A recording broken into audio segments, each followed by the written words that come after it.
Olá, graça e paz. Que bom nós podemos nos encontrarmos mais uma vez nesta ministração, em uma palavra que ela possa falar ao seu coração. Sejam todos bem-vindos à nossa ministração. Eu gostaria hoje de tratar de algo bastante interessante. Não sei se porque depois de passado algum tempo na fé, ser um crente antigo, como se diz por aí, não é?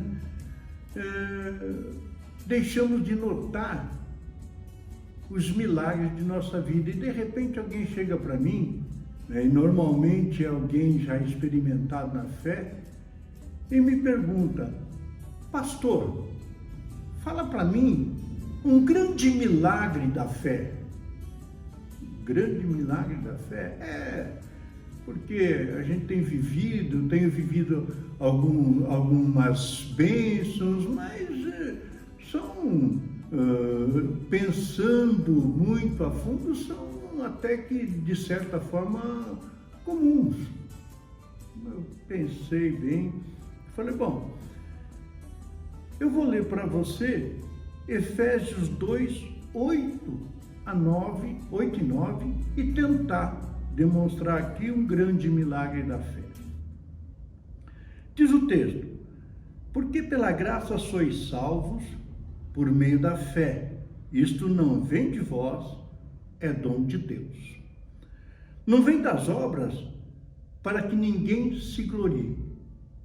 No primeiro verso, que é o 8, é um verso que carrega a clara informação do propósito de Deus: trazer de volta para si a humanidade perdida nos seus pecados e delitos, desde que esta seja capaz de crer no sacrifício vicário de Jesus.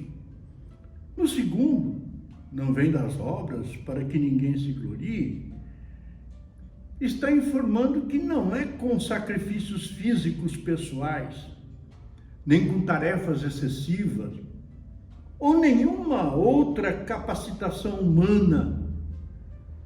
Fé no sacrifício vicário de Jesus Cristo é de onde vem a nossa salvação. Agora imagine um pregador impondo penitências para você alcançar a salvação. Qual seria a sua posição? Agora imagine com isso uma doutrina na religião cristã, com aceitação unânime como base da fé. Imaginou? Se imaginou, você acabou de imaginar a fé cristã até o ano de 1517. Nesta época, surgiu um padre que leu esse texto e se achou culpado dentro de uma igreja culpada por uma igualmente doutrina culpada. Ele resolve dissuadir os teólogos e discutir a base da fé cristã, conhecida como a venda de indulgências. Venda de indulgências, a gente não... O que é isso, né? Venda de perdão. Que é, na realidade, a base do poderio da igreja atuante do momento. Para isso, aproveitando a chegada do dia de Todos os Santos, que naquela noite, a partir do dia 31, naquela época, a partir da noite do dia 31 de outubro, até o encerramento do dia 1º de novembro, e também era o momento em que o príncipe, ou unicamente o dia, né, em que o príncipe também poderia vender indulgências, não só os padres. Aí ele foi então à porta da igreja do castelo de Wittenberg na Alemanha, na manhã do dia 31 de outubro de 1517, e afixou um cartaz com 95 teses questionando o tráfico de indulgências que anteriormente vinha pesquisando para se autoafirmar na fé verdadeira, na fé cristã. Mas, traduzidas para o alemão, essas teses, pois ele escrevera em latim, e suas ideias se espalharam rapidamente pela Alemanha, que não era a sua intenção, uma vez que havia escrito em latim só para os clérigos e não para alemão.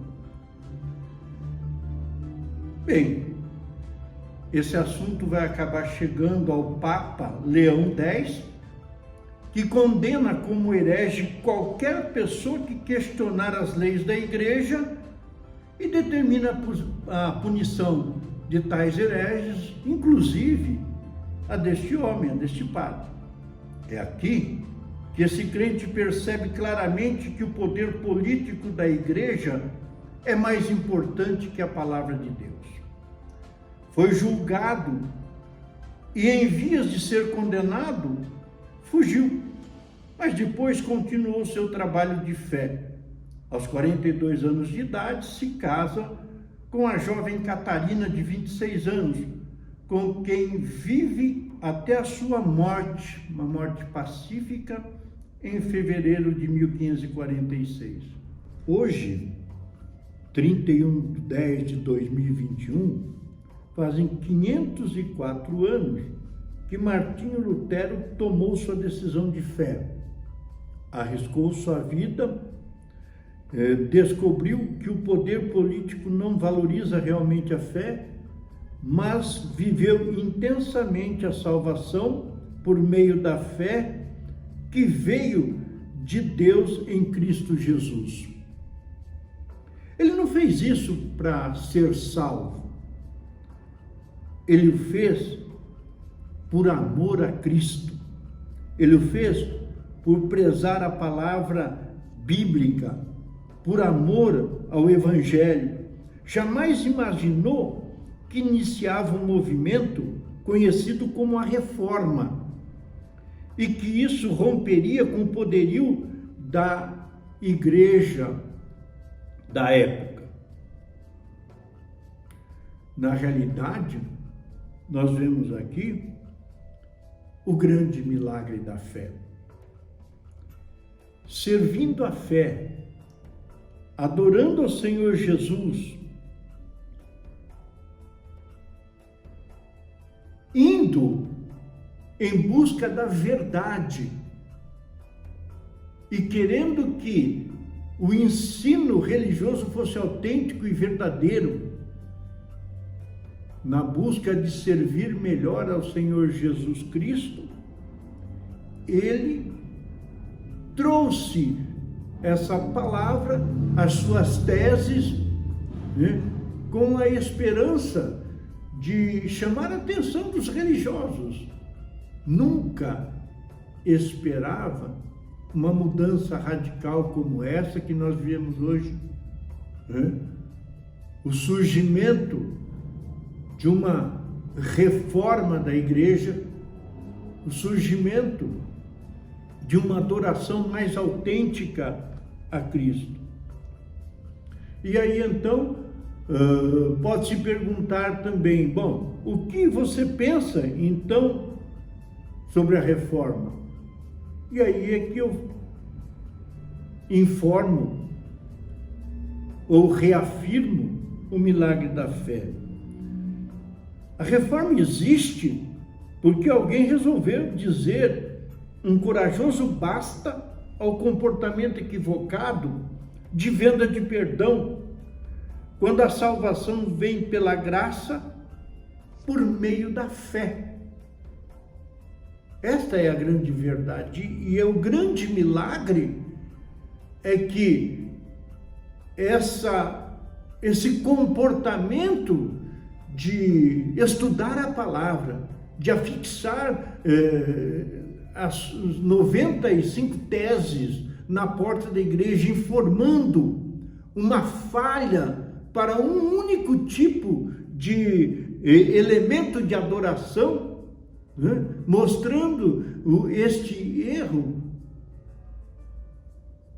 acontece uma transformação, como se viu a partir da Reforma e o surgimento de outras denominações ou outras ideias religiosas que realmente se pautaram exclusivamente na palavra bíblica. Este é o grande milagre. E também o que penso sobre a Reforma.